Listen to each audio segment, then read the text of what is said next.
Assalamualaikum warahmatullahi wabarakatuh. Selamat pagi teman-teman semuanya. Pagi, Pak.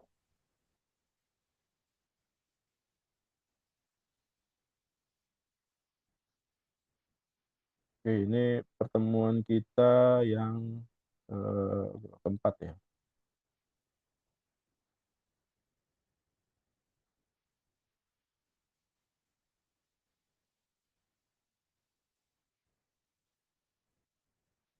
Ya, keempat. Pertemuan keempat, ya bentar saya buka kuis dulunya.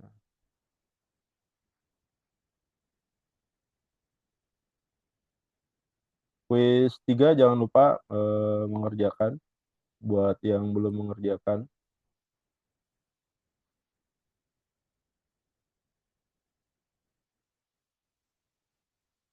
Edit, bentar ya. Sekarang tanggal 26. Oke, tanggal 9 Mei.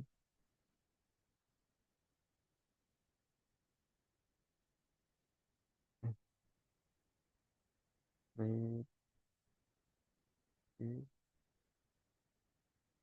Hilton,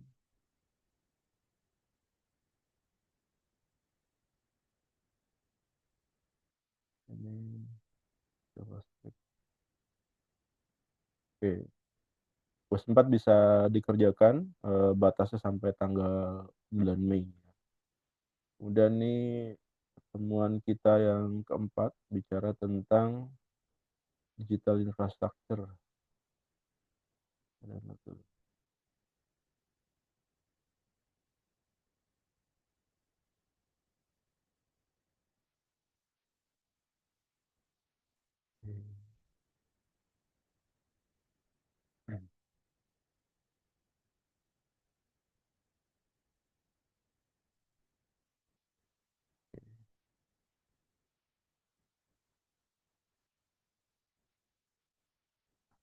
Oke, teman-teman, nih pertemuan kita yang keempat bicara tentang digital infrastructure ya. Harusnya Anda sudah well known gitu ya, eh, perihal digital infrastructure. Nah, ini digital business infrastructure kita awalin. Eh, jadi memang infrastructure ini adalah supporting dari penerapan digital commerce ya, atau penerapan suatu portal ya. Jadi tanpa ada infrastruktur, maka tingkat kesuksesannya dari suatu portal juga eh, chance-nya menjadi semakin kecil gitu ya, semakin sempit, dan boleh jadi eh, tidak ada peluang untuk sukses gitu ya. Contohnya apa? Contohnya kalau kita flashback gitu ya ke era-era tahun 2000 gitu ya. Saat itu infrastruktur di Indonesia nggak seperti sekarang ya. Penetrasi internetnya juga masih terbatas. Dulu di era-era sebelum era bubble burst gitu ya, era-era bubble.com, itu banyak, ada beberapa lah, kalau di Indonesia ya. Kalau di luar ada banyak perusahaan yang mencoba mengdigitalkan bisnisnya. Dia ngebuat portal, dia ngebuat web dan segala macam untuk agar bisnisnya ini bisa menjangkau market yang lebih luas. Ya. Sejalan dengan itu di Indonesia juga ada beberapa portal, ada portal e-commerce juga ada. Dia mendigitalkan bisnisnya itu dengan asumsi bahwa marketnya akan semakin luas. Marketnya luas, potensi pasarnya jadi semakin banyak gitu ya. Dan memang secara valuasi gitu, di bursa-bursa ya, di bursa efek gitu ya, di dalam dan di luar negeri, perusahaan yang mendigitalkan bisnisnya, walaupun itu hanya sekedar proses bisnis gitu ya, berpotensi untuk meningkatkan value perusahaan. Jadi ada banyak perusahaan begitu dia beralih ke era digital, dulu eranya Y2K gitu ya, karena asumsinya di 2000 tahun 2000 ini ada sesuatu yang big gitu ya. Apakah itu jadi kiamat teknologi ataukah sesuatu yang baru untuk teknologi yang menjadi suatu gebrakan besar gitu ya. Nah, pada saat itu begitu perusahaan beralih ke digital, dia punya portal, dia punya web buat mendigitalkan, ternyata valuasi perusahaan besar. Sejalan dengan itu, valuasi perusahaan yang besar otomatis menuntut perusahaan untuk karena relasinya nanti ke pendapatan, teman-teman ya. Kalau valuasi besar, maka pendapatan yang ideal dari sebuah perusahaan maka akan semakin besar. Artinya targetnya akan semakin besar. Begitu jalan, ternyata infrastrukturnya nggak ready gitu. Begitu jalan, ternyata infrastrukturnya nggak siap. Yang terjadi apa? Yang terjadi malah gitu ya, eee, alih-alih dia memperbesar potensi market, karena infrastrukturnya belum ready, supporting-nya belum ready, yang terjadi begitu dia mendigitaliskan, bisnisnya, malah menjadi permasalahan baru bagi organisasi, permasalahan baru bagi perusahaan. Yang terjadi banyak perusahaan yang begitu dia mendigitalkan sorry, begitu dia mendigitalkan bisnisnya itu, dan mendapatkan valuasi yang besar, nggak lama setelah itu, mereka berjatuhan satu persatu gitu ya. Karena asumsinya, profit-nya meningkat, benefit-nya meningkat, revenue-nya meningkat, ternyata kenyataannya enggak. Malah, layanannya menjadi semakin buruk gitu ya. Eee, karena memang tidak didukung oleh infrastruktur yang kuat gitu ya. Yang terjadi banyak bisnis yang terpaksa harus kolaps waktu itu. Makanya ada namanya eranya bubble burst ya, bubble. Jadi kalau Anda nyuci baju itu bubble burst, asumsinya tuh kalau Anda nyuci baju kasih deterjen, begitu Anda kocok-kocok gitu ya di ember, itu kan muncul bubble ya. Bubble itu gelembung-gelembung sabun itu. Nah, dia gelembung sabun itu awalnya kecil, kemudian dia membesar membesar membesar membesar, begitu begitu sampai di titik jenuhnya si bubble-nya itu, maka dia pecah. Sama seperti perusahaan itu gitu ya, begitu dia mendigitalkan bisnisnya, beralih ke portal, ke web gitu ya. Kemudian dia berkembang besar gitu ya, valuasinya gede gitu ya. Nah, begitu dia mencapai titik jenuhnya, dia pecah. Pecahnya nggak tanggung-tanggung gitu ya, ada yang kolaps gitu, ada yang tutup usahanya dan segala macam. Karena nggak sebanding gitu ya, eee, jadi dia berasumsi dengan marketnya besar, maka dia harus stok barang yang besar. Ternyata dia stok barang yang besar, marketnya nggak siap gitu ya. Karena apa? Infrastrukturnya nggak ready atau pesanannya banyak, tapi proses delivery-nya bermasalah. Nah, itu jadi problem, banyak gitu ya, banyak problem di masing-masing organisasi dengan variasinya, variasi permasalahannya. Yang terjadi akhirnya mereka kolaps. Jadi memang infrastruktur ini adalah syarat dari kesuksesan untuk penerapan portal ya, penerapan digital gitu ya. Tanpa ada infrastruktur yang kuat, maka susah kita berkembang gitu ya. Susah kita mengembangkan layanan secara digital gitu. Nah, selain itu infrastruktur juga menjadi daya saing bagi perusahaan yang memang sudah mendigitalkan bisnisnya. Nah, identik dengan speed ya, biasanya identik dengan kecepatan, reliabilitas, sama responsiveness. Jadi speed itu saat diklik dia langsung bisa kebuka gitu ya. Kalau dulu sebelum tahun 2000 ya, masih era-eranya internet dial up gitu ya. Begitu kita masuk ke browser, kita ketik domain yang mau kita tuju, kita enter gitu ya. Kemudian tinggal ke toilet, balik lagi itu masih loading, teman-teman. Karena apa? Eh, Kecepatannya terbatas gitu ya. Sementara web yang mau dituju banyak fiturnya gitu. Nah, itu menyebabkan dia susah ngebukanya. Lain kalau sekarang gitu ya, kita buka web, eh, begitu klik langsung kebuka gitu ya.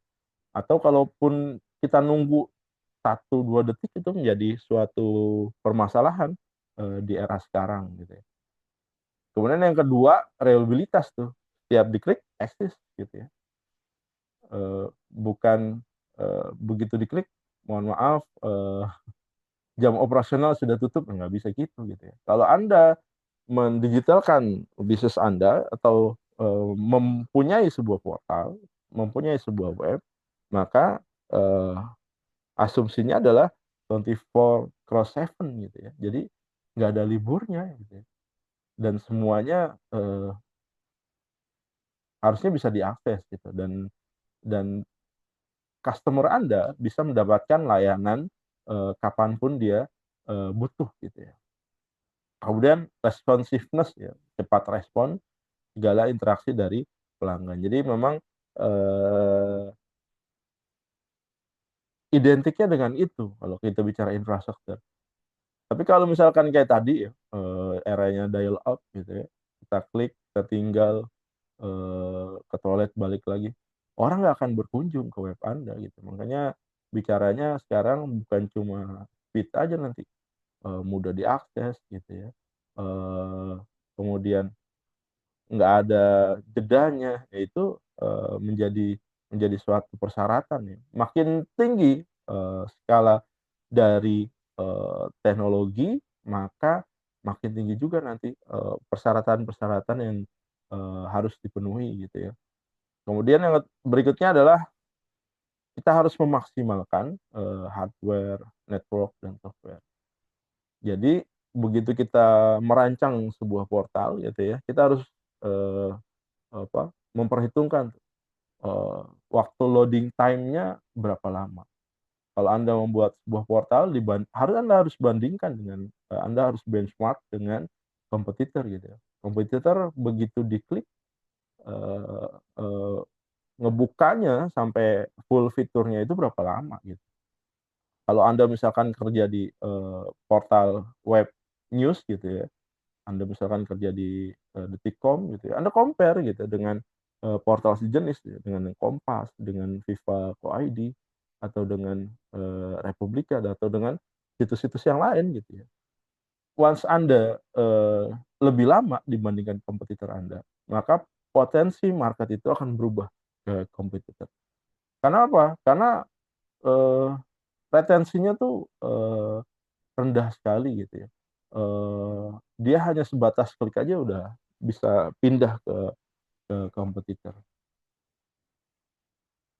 Nah, ini untuk infrastruktur saat ini udah banyak pilihan. Anda mau build sendiri ataukah Anda mau sewa ya. Dalam artian Anda mau menggunakan layanan cloud misalkan. Disesuaikan sama kebutuhan juga ya. Kebutuhan bisnisnya mau kayak gimana. Anda mau yang memang memegang kontrol penuh gitu ya, mempunyai akses penuh terhadap layanan Anda, ya silakan Anda bisa build sendiri. Walaupun sekarang ya, langganan cloud juga bisa seperti itu gitu ya. Tapi mungkin menurut perusahaan Anda ini adalah core bisnis dan krusial kalau ditaruh di pihak ketiga, walaupun di pihak ketiga juga komitmen untuk menjaga kerahasiaan data gitu ya. Tapi kalau misalkan lebih prefer untuk membangun infrastrukturnya sendiri, ya udah infrastruktur sendiri gitu. Tergantung dari needs bisnis Anda, atau tergantung dari needs perusahaan yang tempat Anda kerja. Nah, ini apakah kondisi infrastruktur di Indonesia sama dengan infrastruktur di luar negeri? So far jauh ini kelihatan berbeda, teman-teman ya. Eh,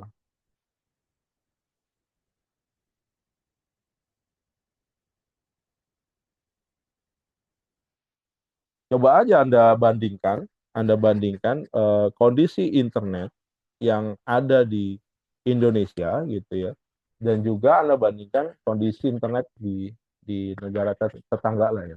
Katakanlah di Malaysia ataukah di Singapura gitu ya.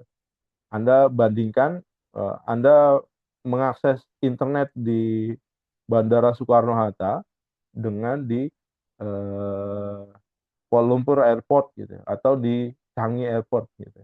Dari situ udah kelihatan gambarannya ya, infrastrukturnya mana yang lebih leading kita dibandingkan orang lain.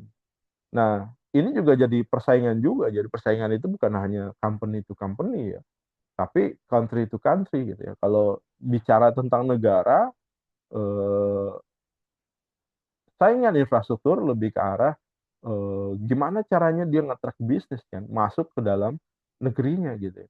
Kalau banyak bisnis bertumbuh misalkan di Indonesia, otomatis itu akan membuka lapangan pekerjaan yang lebih luas gitu ya. Kalau masyarakatnya produktif, banyak yang bekerja segala macam, otomatis pendapatan negaranya semakin besar. Dari mana? Dari pajak. Jadi memang saling berkaitan, teman-teman. Kalau infrastrukturnya rendah ya udah dia ditinggalin. Yang terjadi apa? Eh, Kondisi dalam negerinya ya akan tertinggal gitu ya dari sisi infrastruktur.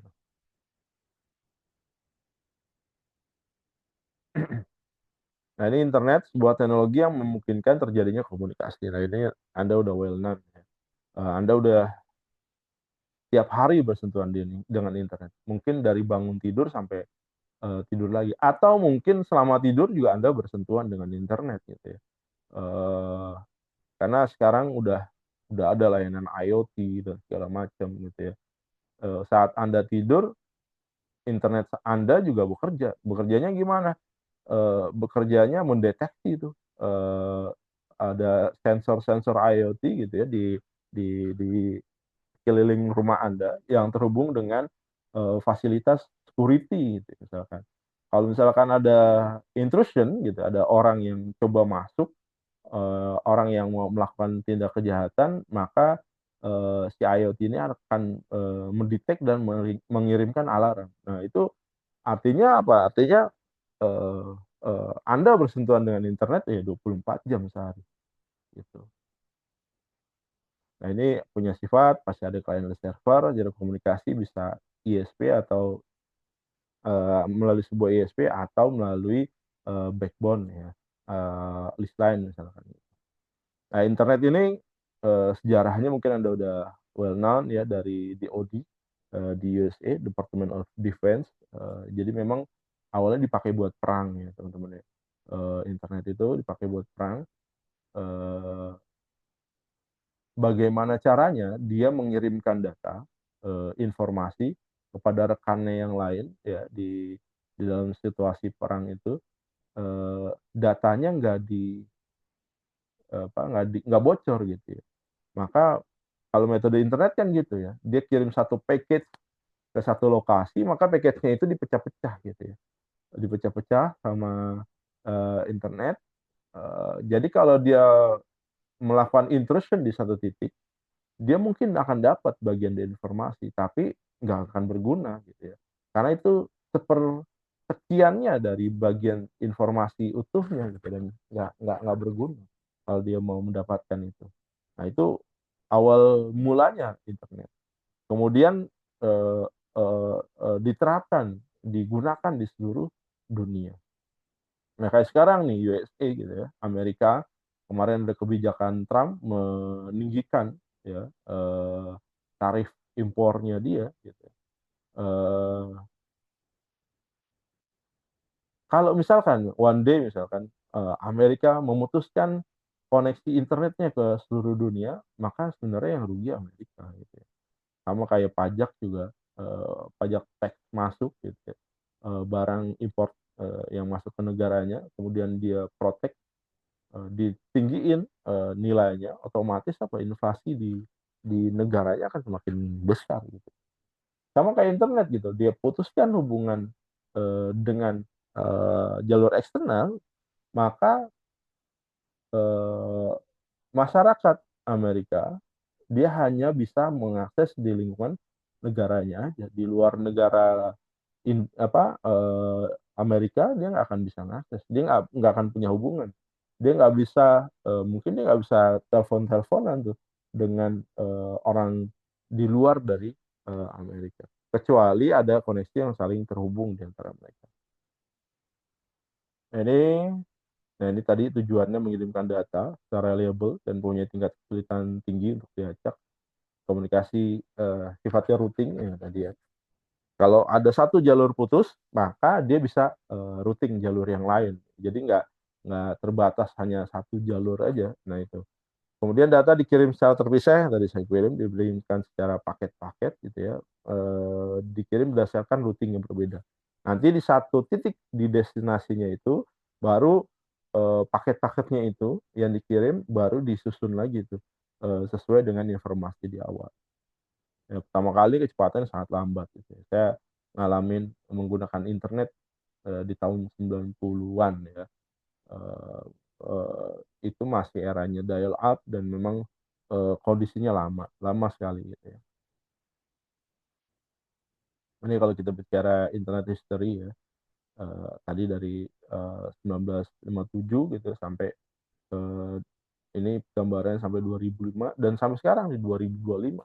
Bayangin aja, udah berapa puluh tahun dia perkembangannya dan udah seberapa jauh teknologi dan infrastruktur yang menjadi pendukung.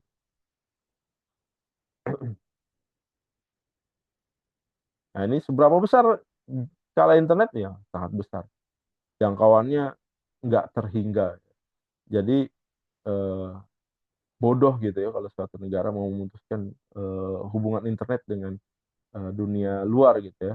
Maka dia akan hidup di dunianya sendiri ya gitu ya. Seberapa besar pengguna internet? Wah, udah mungkin sebesar penduduk di dunia ini ya. Miliaran gitu. Karena di Indonesia sendiri penetrasinya udah masuk ke 80% pengguna internet di Indonesia. Artinya apa? Sisanya udah tinggal dikit lagi. Boleh jadi sisanya ini adalah generasi apa old generation gitu ya. Eh, Orang-orang tua ya mungkin orang-orang tua yang memang umurnya udah 60, 70, udah 80 gitu. Mereka sudah nggak interest untuk menggunakan teknologi. Nah, once mereka nanti meninggal gitu ya, maka boleh jadi penetrasi internet itu ya kita akan terus mendekati 100%. Nah, ini web server dulu ada di Netcraft gitu ya. Page dulu zamannya search engine index ya. Sekarang sudah satu page gitu ya. Kalau kita TikTokan, kita Instagram gitu ya. Kita tinggal scroll aja ke bawah tuh.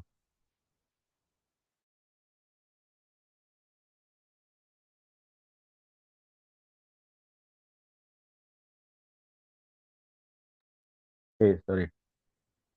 Iya, kalau sekarang kita buka portal itu modelnya udah scrolling aja gitu, udah nggak ada page lagi.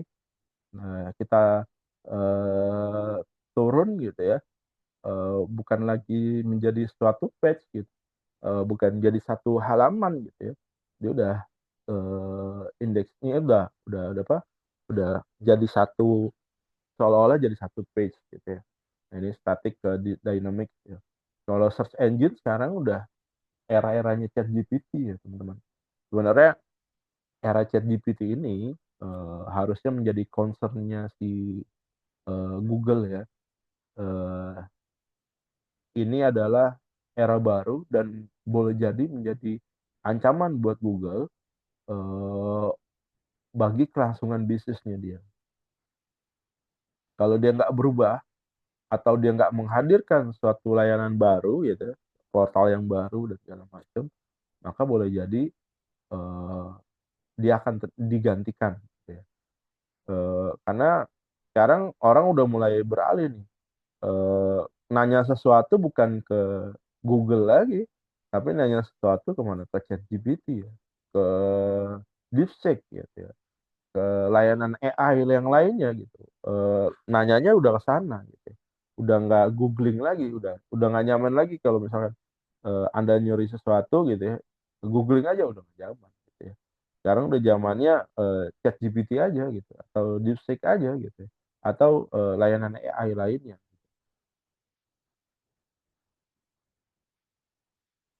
Nah, ini internet versus intranet. Nah, internet, intranet, extranet gitu ya, bukan dibatasi oleh geografis. Bukan masalah jarak jauh dekat, enggak gitu. Internet and intranet dan extranet ini lingkupnya bisa jadi satu organisasi gitu ya. Kalau intranet dia terbatas dalam ruang lingkup di sebuah organisasi dan nggak pakai jalur publik. Contohnya apa?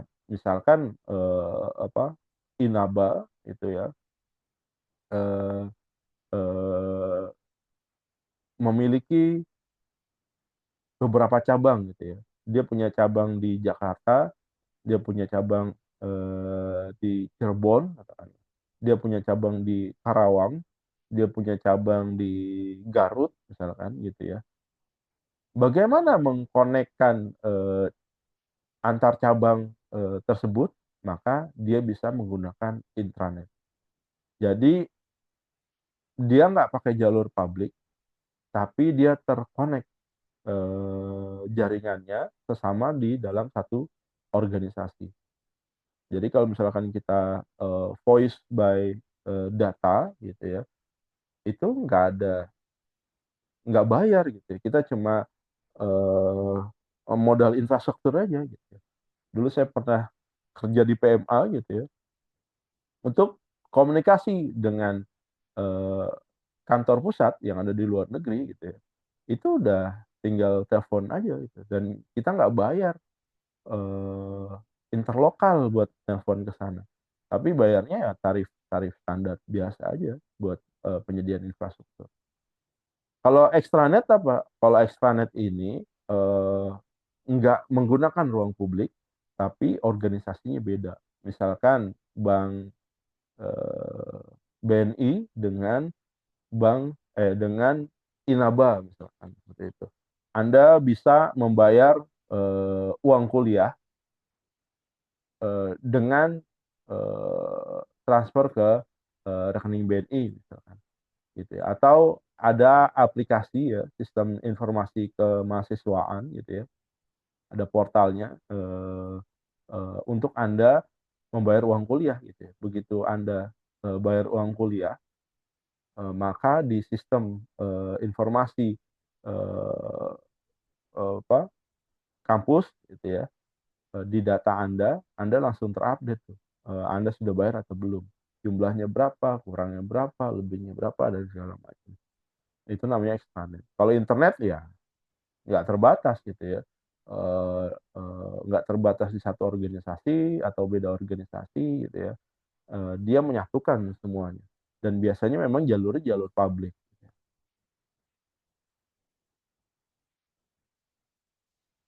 Nah, ini yang nyebabin internet, extranet ini dan internet ini menjadi tabu karena sekarang udah ada modelnya VPN ya. Intranet dan extranet tadi dia bilang tidak menggunakan ruang publik. Bisa nggak menggunakan ruang publik? Bisa, tapi dengan metode VPN, Virtual Private Network. Jadi seolah-olah dia punya jaringan sendiri gitu ya, yang nggak bisa diintrusion sama orang lain. Eh, dia tetap bisa berkomunikasi, dia tetap bisa menggunakan layanan tanpa menggunakan eh, private line gitu ya. Tapi menggunakan jalur publik yang lebih murah gitu ya. VPN ini lebih murah ketimbang Anda bangun list line gitu di masing-masing cabang di satu organisasi atau di beda organisasi. Ini menjadi suatu alternatif bagi bisnis yang mau menggunakan layanan tersebut tapi dengan harga yang lebih ekonomis. pemanfaatannya bukan hanya sekedar informasi, sekarang udah bentuk aplikasi semuanya based on application ya. Saya rasa Anda juga sudah well known gitu ya, aplikasi Anda tiap hari udah bersentuhan ya. Eh, Katakanlah Gojek gitu, Grab, Anda buat berangkat ke kampus, berangkat ke kantor gitu, beli makanan dan segala macam. Oke. Nah, penggunaan aplikasi terbatas pada besarnya bandwidth ya. Kemudian suatu hari software berfungsi. Nah, ini udah sebenarnya udah kejadian ya. Software berfungsi sebagai service ya. Eh, eh, udah mulai ditinggalkan ya, bagi perusahaan itu mendevelop aplikasinya sendiri gitu. Eh, Kalau dulu misalkan sistem absensi ini ada pembuatnya vendornya A gitu. Sistem penggajian vendor B dan segala macam. Sekarang udah nggak gitu. Udah tersedia di layanan cloud misalkan. Anda hanya cukup mengakses URL-nya dan Anda login, ya udah Anda bisa dapat layanannya. Dan itu lebih ekonomis ketimbang Anda build dari awal atau remake ya, remake aplikasi yang memang sudah berjalan gitu ya. Disesuaikan dengan proses bisnis yang ada di organisasi Anda. Nah, ini internet, beda internet, intranet gitu ya. Ini internet, ini extranet, ini intranet. Jadi intranet ini di dalam extranet, extranet ini di dalam internet. Kalau intranet itu adalah satu organisasi, walaupun nanti lokasinya beda-beda, itu jauh-jauhan.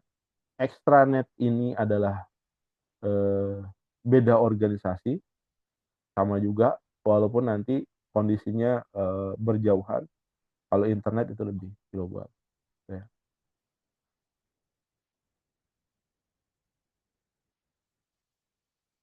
Kenapa butuh extranet? Ya, kita butuh layanan sekuritas gitu ya. Layanan yang lebih aman gitu. Kalau ngomongin payment dengan banking ya ada standar keamanannya gitu ya. Eh, ada standar reliabilitasnya aja gitu ya. Dan juga bisa mengurangi biaya-biaya yang ditimbulkan. Kemudian bisa menghubungkan mitra antar aplikasi yang berbeda. eh, Dibutuhkan perantara yang mengkomunikasikan, ya, dibutuhkan pengamanan pada server perusahaan, firewall. Nah, ini triple W. Anda sekarang sudah bukan eranya lagi. Anda mau browsing sesuatu ngetik www.apa.com misalkan. Udah nggak ada zamannya lagi. Kalau kita flashback ke tahun 2000 atau sebelum tahun 2000, orang mempromosikan portalnya masih kayak gitu ya. Anda berkunjung ke portal saya di www.apa.com misalkan, .apa.co.id misalkan. Kalau sekarang udah enggak gitu. Anda tinggal ngunjungin aja website kita di apa.com gitu ya. Di apa aja juga udah bisa gitu ya. Nah, ini eranya web browser ya, web server, kemudian ada static versus dynamic ya, versus web 2.0. Kemudian kalau static ini yang membuat adalah admin, langsung di hub program ke web page. Kalau dynamic ini program langsung melalui database, tapi konten melalui admin. Ya. Kalau web 2.0 tampilan maupun konten dibuat oleh pengguna. Contohnya apa web 2.0? Web 2.0 ada yang tahu contohnya apa?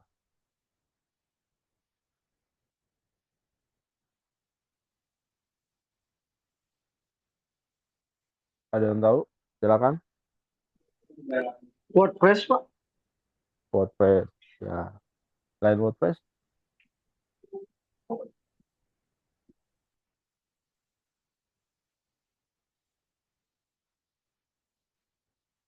yang lain ada lain WordPress.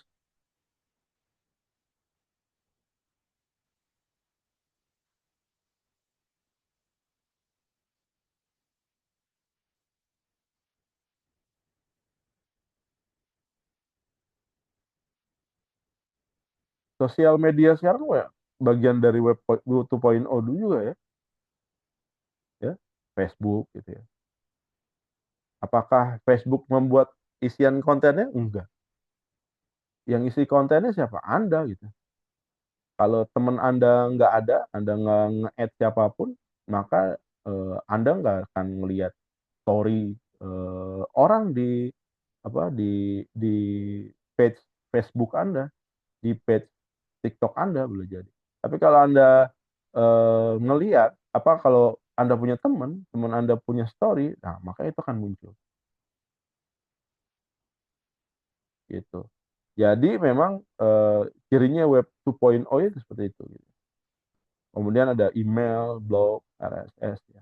Dulu kemudian ada VoIP. Nah, ini udah ditinggalin VoIP ini ya. VoIP ini udah kadaluarsa ya. Voice over Internet Protocol ya dulu yang tadi saya cerita gitu ya. Saya kerja di PMA gitu ya. Buat nelpon ke kantor pusatnya saya pakai VoIP. Tapi dalam jangkauan intranet dan itu hanya bayar eh, langganan aja tuh paket intranet itu aja penyediaan list lainnya itu aja di luar itu nggak bayar itu mau komunikasi seberapa besar ya bayarnya sama apalagi udah berkembang dulu sekarang udah WhatsApp call gitu ya udah bisa video call dan segala macam ya, ini udah dihilangkan internet standar TCP/IP IP address paketing ya kemudian ada HTTP URL domain name nah ini juga mungkin next-nya ya ke arah segmented ini udah mulai ditinggalkan gitu ya. Dulu saya masih punya alamat web tapi dengan berkembangnya TikTok gitu ya berkembangnya Instagram sudah bukan merupakan suatu aset lagi menurut saya gitu.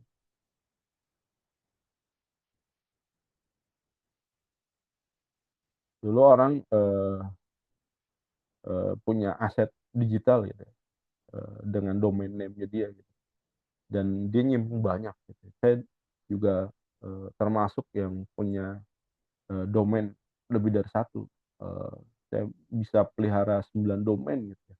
Dan nggak semuanya aktif gitu. Ada beberapa domain yang memang namanya unik gitu ya.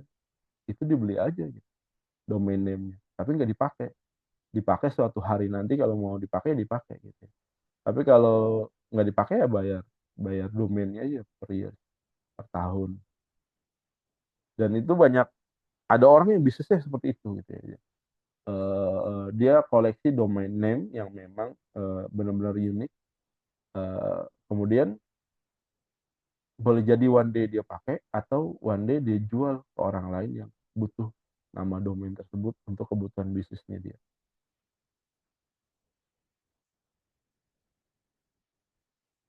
Ini kemudian ada web presentation dan data exchange ya. Semua orang pengen punya konten bagus, fungsi untuk menarik visitor, konten juga bisa menimbulkan trust pada website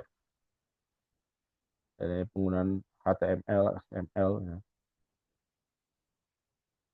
Bahkan sekarang mungkin udah lebih higher lagi ya. Meta text, metadata ya. Nah ini, siapa pemilik internet? Anda, pemerintah, organisasi, vendor. Nah, siapa pemiliknya? Pemilik internet itu bukan kita, bukan negara. Tergantung skalanya gitu ya. Kalau di rumah, di kosan Anda gitu ya, Anda yang langganan, pemilik internetnya Anda. Karena Anda menguasai penuh, mengkontrol penuh akses dari internet tersebut. Anda kasih password, Anda kasih username dan segala macam. One day Anda pulang kampung misalkan di kosan, tinggal dicabut koneksinya udah selesai. Orang nggak bisa pakai. Ya, tapi nggak ada satupun orang yang menguasai internet secara penuh, gitu ya. Eh, eh, Even Amerika itu, gitu ya. Apakah dia bisa mengontrol penggunaan internet di dunia? Nggak bisa. Yang dia lakuin ya udah dia gunain IT saja. Once dia ngambek, dia mau tutup akses internet masuk atau keluar negaranya dia, yang rugi dia. Maka dia seolah-olah keluar dari peradaban. Gitu. Jadi karena memang walaupun diciptakan di US tadi, US sendiri nggak bisa mengontrol penuh internet. Gitu ya. Bahkan negara juga nggak bisa. Gitu. Negara hanya bisa membatasi. Oh, di web ini layak untuk ditayangkan. Web ini nggak layak di ban. Terus apakah orang nggak bisa mengakses layanan web yang di ban? Bisa ternyata teman. Orang Indonesia canggih-canggih, dia putar dulu tuh routingnya, dia tembak ke Belgia, kemudian dari Belgia baru tembak ke Indonesia. Atau dipindahin tuh servernya tuh, servernya dipindahin ke Singapura, udah selesai. Itu managing hardware and software. Managing system, sistemnya berada standardized gitu ya, mengikuti trends yang ada. Kalau network itu internally managed, atau sekarang ada orang udah meninggalkan juga ya. Mungkin ke depan hardware and software ini hanya satu dua bisnis mungkin yang punya gitu. Mayoritas menggunakan layanan cloud gitu ya. Mau dia infrastructure as a service, software as a service, ya semuanya bisa digunakan tanpa harus kita fully control uh, hardware and software. ISP ya ini nggak usah dibahas ya, Anda udah paham ISP. Nah ini managing e-business application infrastructure. Ini contohnya ada ERP ya. Aplikasi infrastruktur mengalami perubahan akibat dari perkembangan teknologi. Ya sesuai biasanya aplikasi follow the trend, follow the business gitu. Bahkan kemarin aplikasi bukan follow the business, tapi aplikasi create the business. Contohnya apa? Contohnya Gojek, gitu ya. Contohnya Grab, contohnya aplikasi-aplikasi online. Gitu. Dia create the business gitu. Dulu orang bisnis, dia mau bisnis transportasi, maka yang dilakuin apa? Dia beli mobil, dia beli motor, kemudian dia registrasi ke pemerintah untuk mendapatkan izin operasional. Udah dapat izin operasional, baru dia beroperasi. Berbeda dengan dilakukan sama Gojek sama Grab. Dia bikin aplikasi dan dia nggak ngurusin tuh mobil, dia nggak ngurusin motor. Yang dia urusin apa? Gimana cara attract orang yang punya motor, orang yang punya mobil, agar mau jadi kliennya. Pinter si Gojek, si Grab ini pinter. Gitu. Yang punya mobil drivernya, yang nyupir drivernya gitu ya, yang beliin bensin drivernya. Cuma Gojek ini dan Grab hanya menemukan dia dengan customer-nya. Jadi si Gojek sama Grab cuma tinggal terima komisinya aja gitu. Aplikasi infrastruktur yang masih silo itu nggak terhubung dengan sistem lainnya. Tentunya finance, aplikasi HR gitu.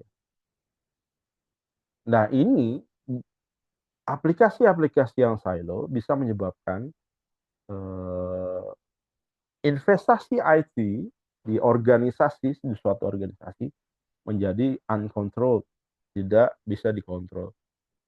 Pembangunan bisa jadi kalau dengan silo aplikasi gitu ya, akan memungkinkan terbentuknya duplikasi aplikasi juga gitu ya. karena dia bangunnya silo, begitu di assessment, oh ternyata ada beberapa aplikasi yang fungsinya sama.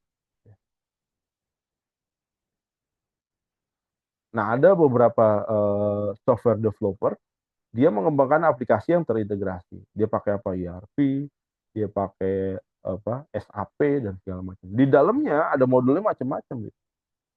Di dalam ERP ada model purchasing, ada model inventory, ada production, ada accounting, ada HR, delivery, BI, data sales, engineering, production planning, ada semua dia. Dia cukup pakai ERP-nya, kemudian di custom sesuai dengan flow bisnis di organisasinya.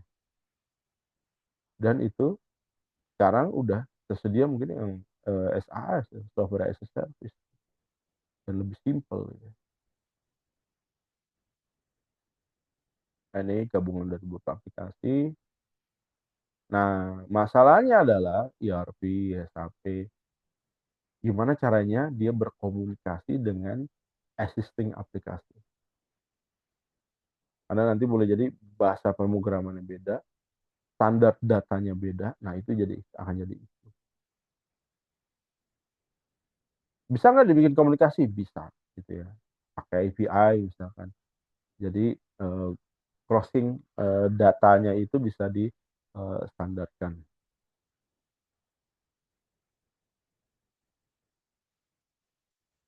Oke, sampai sini teman-teman ada yang mau ditanyakan? Silakan.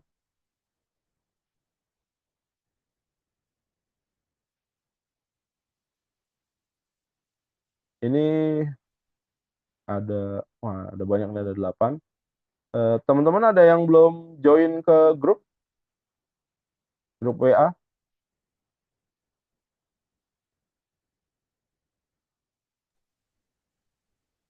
Nah, di grup WA-nya baru ada 6 nih anggotanya. 5, Pak.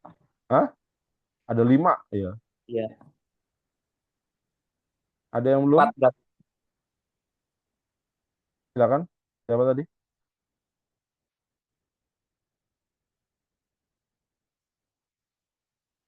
Nah, ini ya. Teman-teman yang belum masuk ke grup, silakan undangan masuk grupnya sudah saya posting di grup chat ya.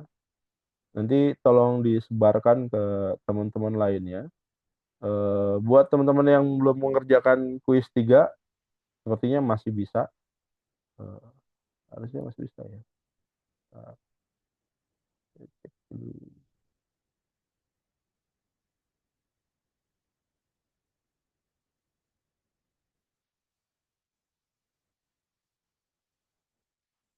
Tuh, kuis 1 baru 7 orang dari 9. Eh, 21 April kemarin deadline. Kemudian kuis 2,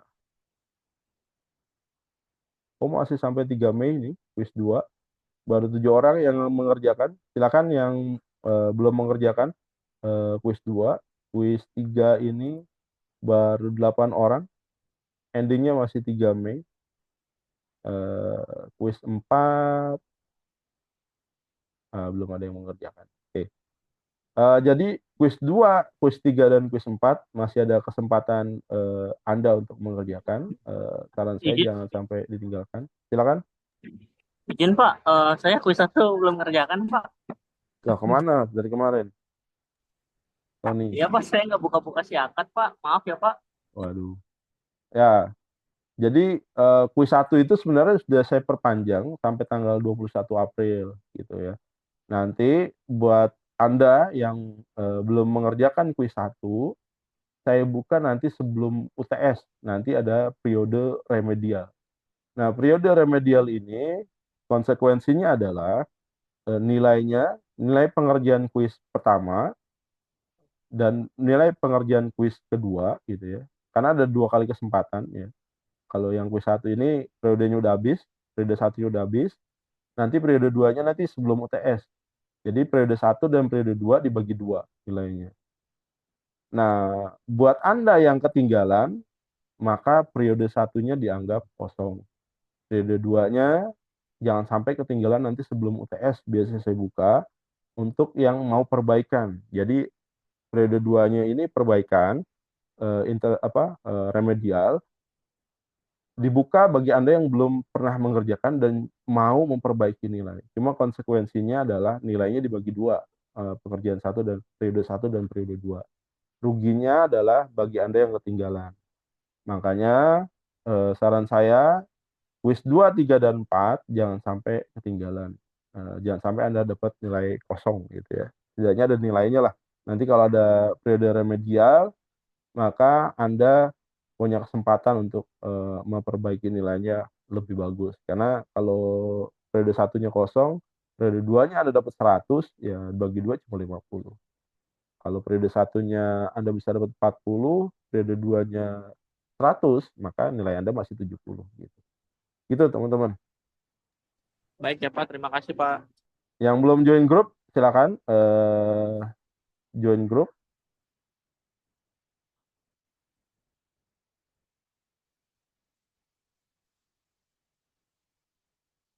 Tugas baru ada nanti di week ke-6 ya.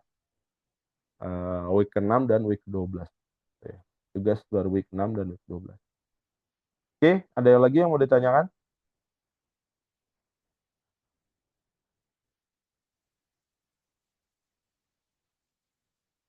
Nggak ada? Cukup Pak, jelas. Oke, cukup. Kalau cukup, saya cukupkan. Terima kasih. Selamat pagi. Assalamualaikum warahmatullahi wabarakatuh.